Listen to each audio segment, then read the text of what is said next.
and welcome back to the MHR podcast. I'm Alice. And I'm Andy. And today we have a very special guest. Jules is with us. Hi there, thanks so much for inviting me back. No, thank you very much for joining us. And Jules, for those that may not have seen or heard you before, do you mind just giving a bit of an introduction? Of course. So, hello everyone.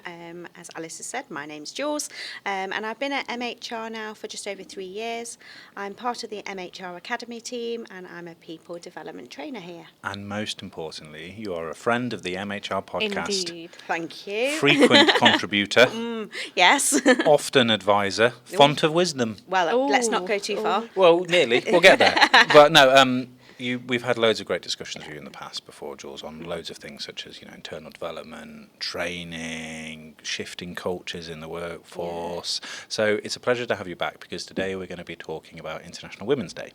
Indeed. And this year's theme for International Women's Day is Inspire Inclusion. Great. Yes. So I thought that today, between the three of us, we can talk about what that theme means and what we're talking about when we're saying about Inspire Inclusion. And I thought what might be nice is just having a bit of a chat about our own experiences, and not just in the office, but maybe outside the office as well, on that day to day. So we'll dive into that, see how the chat goes.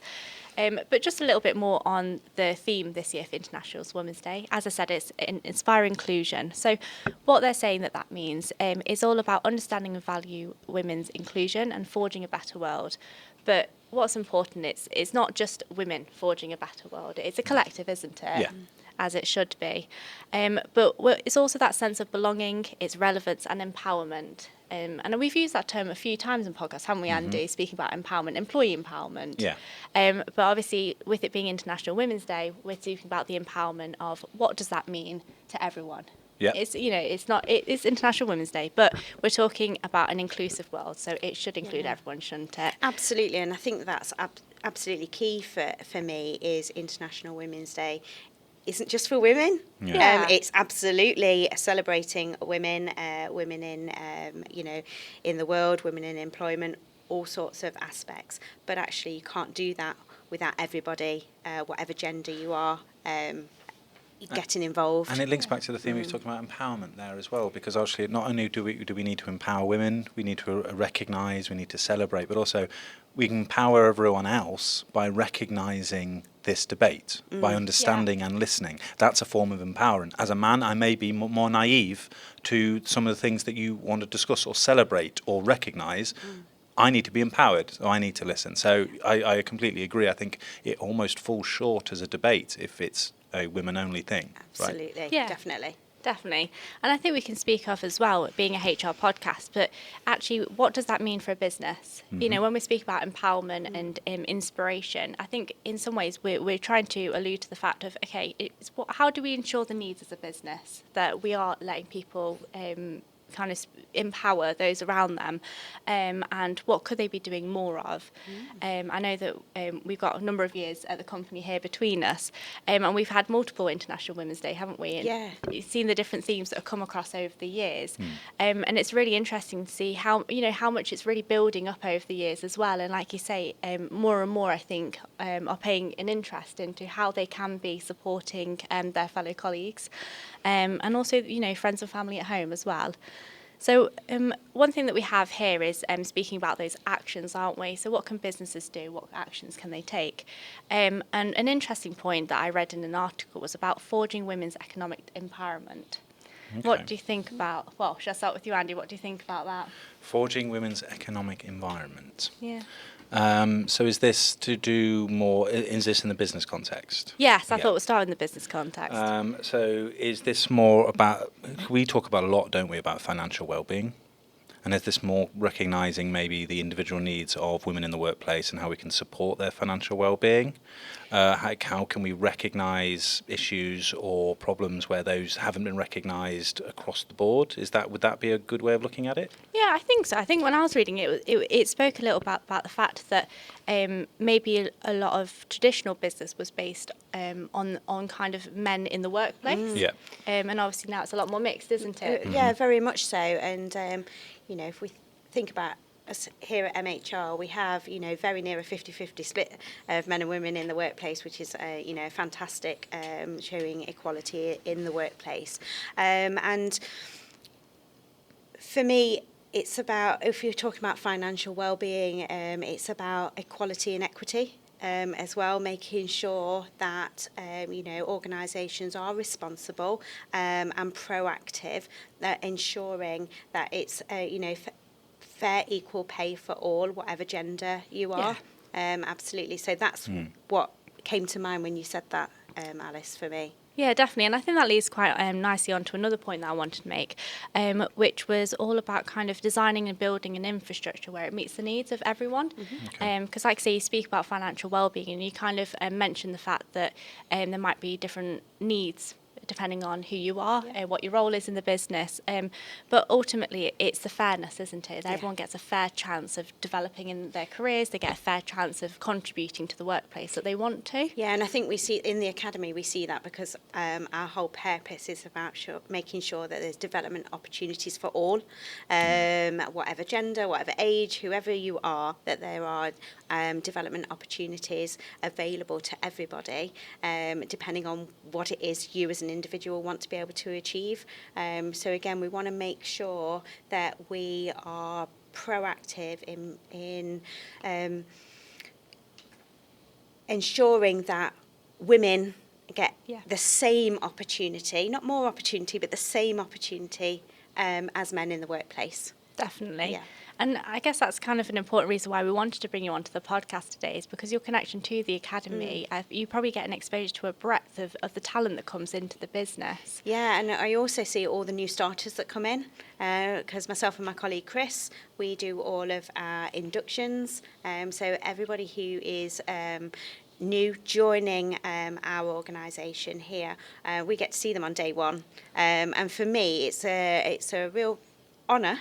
And a responsibility to be able to represent women at MHR, but also to be able to, instill that sense of belonging to everybody.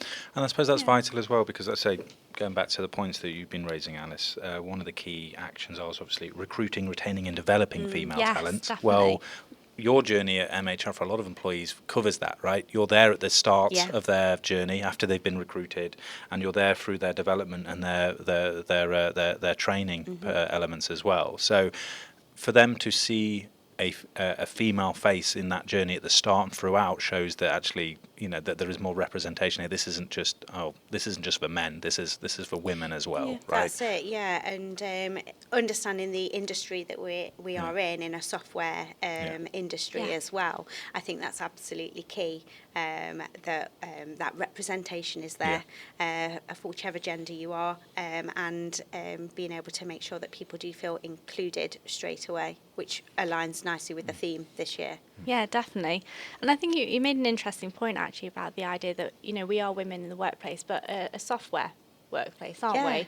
And I think there's definitely a lot of awareness that's going on about building careers for women in this industry. Because like you say, it was probably male dominated to begin with, that truth be told.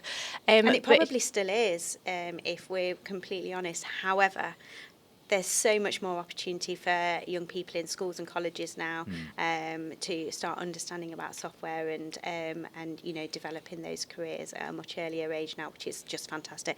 And we see that coming through into people who join us in their careers or making changes in their careers as well. And as you've hinted towards there, but it's almost kind of important that we acknowledge that it's still that driven, because we wouldn't be talking about inspiring inclusion if things were as equal, right? No. Things aren't Absolutely, equal, so that's why the debate is happening, and that's why it's important that we're empowering that inspiration, right? Yeah, definitely. And on that point of inspiring, there's plenty of events, isn't there, that kind of globally, I guess, that go on to support and campaign for this fairness, the inclusion of everyone. But on the point of inspiring, I know that we have multiple colleagues that will go out to these events, and they could be. We have a product manager, Rebecca. She does a couple of events, all about inspiring the younger generation. But I think what would be interesting actually is kind of just taking a step back and thinking: is there anyone of our colleagues that we have been inspired, maybe over the past year, that might come to mind? I know I'm kind of putting you both on the spot now, but I just thought it might be quite nice that we're shouting out these people, because we might probably think that was that was quite inspiring, or they gave a really good presentation, or that was a really good work stream. It's quite innovative.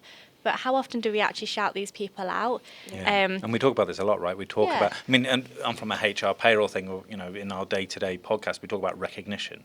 We Yeah. do. This is why yeah. it's so important, right? And how do you inspire if you can't recognise? And so I think it's important. I think, It's how so does a business, motivational, isn't it, Yeah. to recognise Yeah. when you've seen something Yeah. and you thought, oh, Yeah. that's left an impression on me. Yeah. And I think it's really, really important to be able to, celebrate success for anybody, but Yeah. Yeah. including and especially women in the workplace. Yeah. And it helps build a culture, doesn't it? I Yeah. think the more recognition you give, it's more of an open workplace as well, isn't Yeah. it? And people forget as well that sometimes when we recognise someone, we already know of the thing that's happened, but that recognition actually happening is the first thing that someone else might hear about. Yeah. That's why we Yeah. do it with the software we do, right? Yeah. I'm going to put a recognition in here because I want to thank someone because they've been so helpful. But that's actually a way of letting other people know how great that other person is. yeah. And that's a great way of spreading this kind of acknowledgement of success.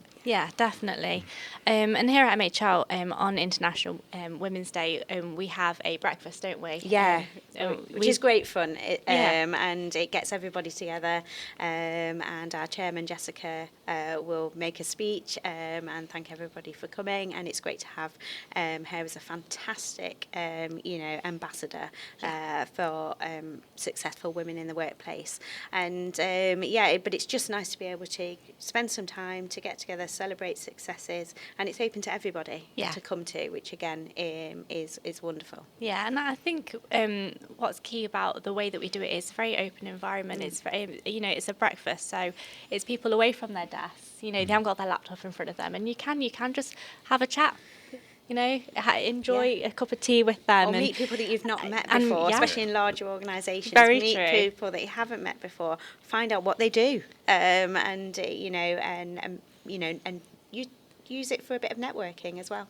Yeah, Yeah. definitely. I think there's a lot to be said for actually taking that time to do that as well. It's good to talk about it. True. It's good to acknowledge it. It's good to have maybe some pictures around and stuff. But actually, it's about a business, and this is what I'm sure a lot of the incentives here are encouraging. It's about a business recognising that time has value to stop things and recognise this. Yeah. If we can do that, if we can go, actually, no, it's worth us spending an hour, half an hour, whatever, just going as a business, going, no, we're going to recognise women in the business today. Absolutely. And we're going to do that, and we're going to make sure people can hear about it, and we're going to give ourselves and our employees the time to make that recognition so we can inspire others. Yeah, definitely.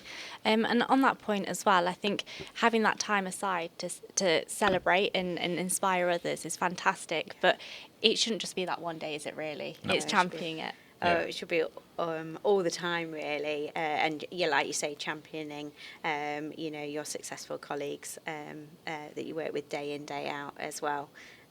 I'm just really intrigued to know that from you two, have you got any inspiring women that have inspired you in the past? Throwing the question back at us. I Go know, on, then. threw it She right knew I back was at gonna what I'm try and doing there. You started, Alice. So I can get my know. cogs thinking. It's quite easy for me. I've got some in mind already about who've inspired me in the past. But what about for you, Alice? Who's been a great female inspiration for you? I'm racking my brains now. I think instantly it comes to family first. I think Yeah. when you're thrown that question, your first thought is it's always going to be your mum, isn't it? Yeah, That's absolutely. going to be my honest truth. It's the first person that popped into my head. Yeah. But the honesty is, yes, she is. She brought me up, and she has shown me determination. And I think that's definitely fed through into the way that I approach my career. Yeah. And also I think she's taught me the values that I like to keep hold of, Wonderful. which is kind of not always truthfully being myself, as Yeah. cheesy as it sounds. But if you're going to be yourself, then there's no kind of white lies about No. how you approach people or who they think you are. And they're values that I'd really like to stick strongly as I continue to grow up. Yeah.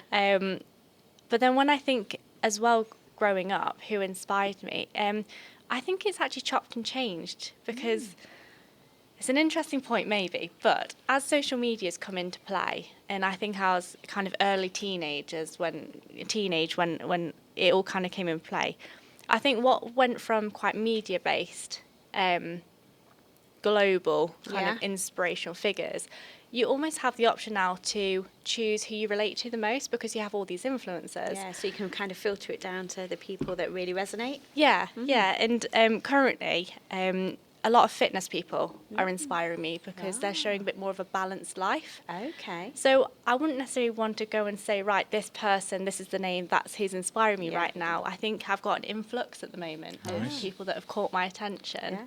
And that's, very much in this moment who's popped into my mind, Yeah. really. Andy, what Nice. about you? Yeah, what about you? I know it's obviously the textbook answer, but like my mum is a big inspiration because I think they help define who you are as a person. Yeah. Also, like unconditional work and attention into me being a human being, and probably as a male, they're probably my first real female influence into my life, Yeah. right? An understanding of someone of a different gender that I might need to learn from that is different to my way of thinking naturally. So that's a thing. Keeping on the work thing, I think it's important, like we're talking about people in work, like I have the luxury of working with a lot of friends here.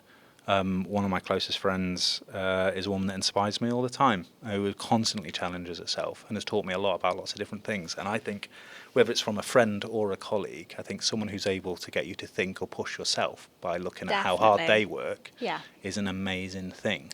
So yeah, I've quite a few friends, but there's one of my close friends and colleagues is definitely an inspiration. Definitely, and I think it's true, isn't it? I think Yeah. it's people that you surround yourself with. It reflects back, doesn't it? Like Yeah. you say, they can push and grow you to new places that you might not have always thought about, No. Right. pushing yourself Self to. to. But how about you, Jules? Is there anyone that pops So to mind? I will also take the mum one. Yeah. Absolutely. She brought me and my brother up on her own and is one of the strongest, not only women but people that I know, and nothing phases her. So that's always good and absolutely shapes who you are as an individual. But there's two standout people for me who were my very first managers when I first embarked on, on my working life.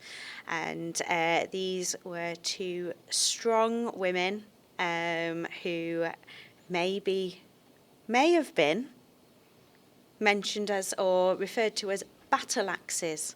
Oh, Okay. Now, Right. yeah. So, but they were strong, independent, direct, and if any of those attributes, they're only displaying the same attributes that a male colleague would do, Right. but they weren't referred to as battle axes, which I Yeah. found quite interesting. However, these amazing women, one of which is still one of my closest friends, you would always go to for sage advice. They would always be very fair, very consistent, understood the business that they were in, and for me, they've made a huge impact and were very, always including you in whatever projects were ongoing, etc. So got you involved, set challenges, never let you fail. Were always there to have your back, but were would push and stretch you as well. And I just think to myself, me as a line manager now, if I could be half of what they were to me, I would be a happy person. Yeah, and Yeah. it sounds like they were a fantastic role model. Yeah, for you during fantastic. the time. Yeah, absolutely. And even though this is going back, I don't want to say how many years, it's many, they're still there, the voice in my head. Yeah. I always think, what would they do in this situation? Yeah. It's funny, isn't it? Kind of the voice that sticks in your head. Yeah. And kind of carries on Yeah. through. But I guess that leads me into kind of that final point that I wanted to take us on to. And it's how do we address those further areas about supporting the advancement of women in general? Because you mentioned there obviously that you had these fantastic role models and they carry on kind of speaking in Yeah. your head. But, how else could we be championing and carrying on kind of the progress? And like I said right at the beginning, the idea of forging that better world, something that is more inclusive in overall. Yeah, I think there's a couple of things, isn't there? Really, there's kind of the responsibility to ensure that we're in an open, welcoming, inclusive culture, and that means battling against everyday sexism. that you know, we may not always see, but it's there.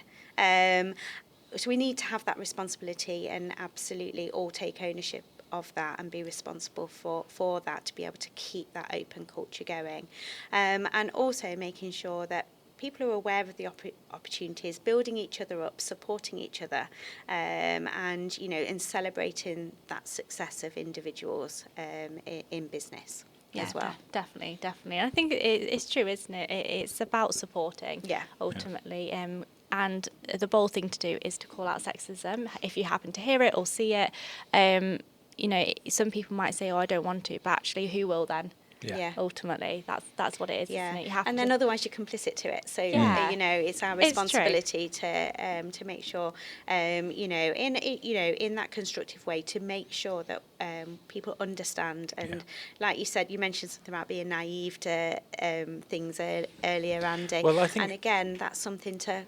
It's an interesting debate. Everyone may disagree with me, but obviously coming at this from my perspective as a male, right? One of the things that I found most humbling and interesting is recognising that a society that we live in provides different experiences for different genders, or how people identify themselves, right? Because that's why we're talking about equality, because if it's not existing yet, we need to work towards it, Absolutely. right? So I think part of addressing that problem is acknowledging that problem exists. And I think if you're sat looking at that from a male perspective, you have to understand that if there is a problem, the society that you're in is educating yourself in a way. And you have to challenge that. So part of that is actually acknowledging that you might be wrong, or the way that you're learning might need to change. And you have to do that before you can recognise another side to the argument. And if you can't do that, you can't create equality. So I think it's an interesting one and it's why it's so important that this is a everyone debate. 100%. Because if we can't get men to challenge how society is different for women, and if they can't have that empathy, how can they support their female colleagues, their friends, their mothers, to have the same experience that they've had? Absolutely. And we see there's been some recent adverts on television about, you know, violence against women. Not that we're going to get into that today, but about men calling out men, about inappropriate behaviours and things like that, about those kind of everyday sexism things. And I think, you know, they're important to have at the forefront of your mind as well, so that we are all empowered to be able to stand up and say, hang on a minute, that's not right, or actually, let's celebrate this success here. Yeah. Most definitely. And on that very good point, Jules, I was going to wrap up, but actually you did a fantastic point for me. Who knew? Indeed. But thank you ever so much for joining us for International Women's Day. It's been a pleasure, as always, to have you on, and I'm sure that we'd love to have you back very soon to be joining us for another podcast. Thank you very much. It's been great. Thank you. And thank you for all of you who have been listening. We hope to see you next week. Cheers. Bye.